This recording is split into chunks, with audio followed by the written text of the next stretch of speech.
Hi, good morning everyone. Today my camera's a little off kilter, but I wanted to give you another lesson today. And today's lesson is 3 ways that you can ensure improved productivity. And in some ways, productivity is a simple thing. You put forth the action and you get the result and you feel productive. But of course, for procrastinators, that whole simple process can be super complicated by negative feelings, by distraction, by lack of support, by self-critical thinking, all sorts of things. So I wanted to help you clear that route again so that it becomes as clear as action, result, good feelings again, because that is really the aim. We're all aiming to feel better. It's not really so much that we all are desperately wanting to be productive. We all just want to feel better. So let's get going. Okay, so 3 ways to make sure you improve your productivity. The first way is to stop telling yourself stories.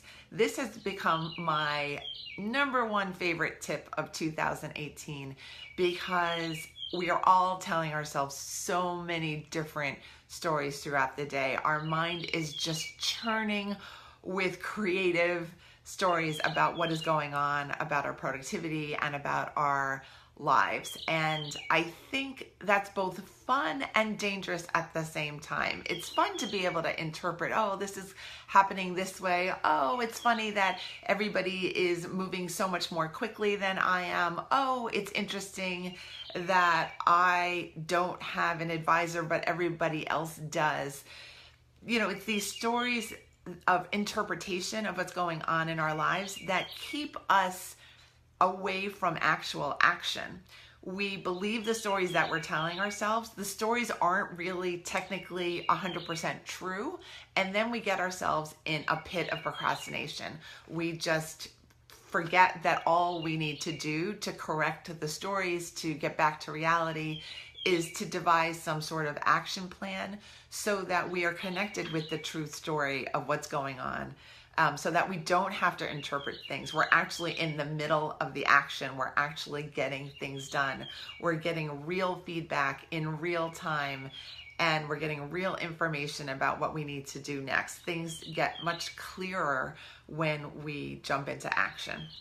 So the first step, again, is to forget about telling yourself stories about what's going on all day long. And I want you to observe yourself today as you're going throughout the day. How are you talking to yourself? Are you telling yourself the truth, or are you just shading things ever so slightly to keep yourself away from danger, to keep yourself stagnant, to keep yourself hidden, to keep yourself small? Because if you are, I want you to change those stories, eliminate them, jump into action. So the second tip is really, I already kind of covered it. The second tip is to aim for action, because without action, we are in a bubble, essentially. We don't know what the consequences are. We don't know what the next steps are. We don't know what we could possibly learn from our environment, from our work, and from the people around us.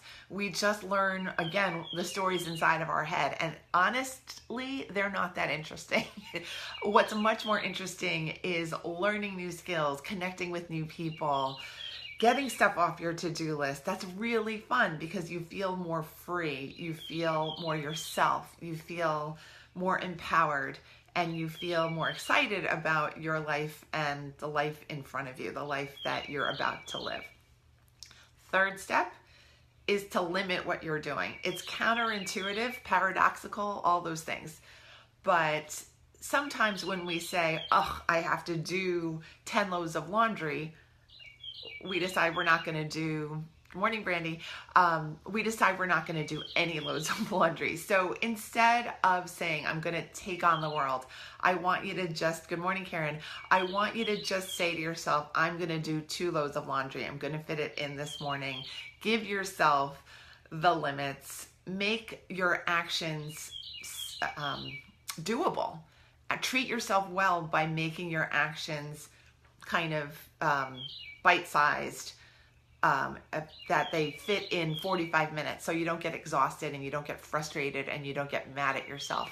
So use those limits. So those are the 3 tips for today. I think they're pretty simple. Try to use them today over mundane household tasks perhaps that you have, or big items that you might have to do for work.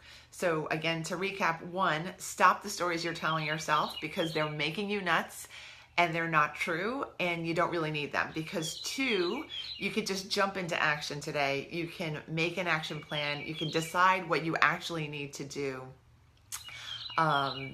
in your life. Hi, Brandy. I'm going to recap. So basically jump into action, which means instead of relying on stories to keep you stagnant, you're going to just take an action step today in order to move yourself that much more towards your goal and get the feedback from your environment that you need to keep you optimistic, to keep you energetic, and to keep you invested in reaching that goal. Lisa, thank you for the comment that she likes bite-sized. I like bite-sized too. It's the only way I get things done. I don't do big projects. I do little teeny things that end up looking like bigger projects. So Lisa, thanks for that comment. I appreciate it. And so the 3rd step, Lisa reminds us, is to limit what you are aiming for in an appropriate way. We want to head for the big goal, but we want to limit our actions to things that we can actually get done, and we can see our progress inch by inch, step by step. It's okay. We're not out to impress anyone. We're out to get things done. So let's do that today. All right. Hope you enjoyed today's broadcast. Share it if you feel like it could help someone that you love. And join me on my blog if you're not on there, because I'm starting to revamp that and get more information out through the blog. My blog is procrastinationcoach.com. You could sign up for it any number of different ways. But again, it's procrastinationcoach.com. I will see you next week, Tuesday at 10. Thanks for joining. Bye. Have a great day.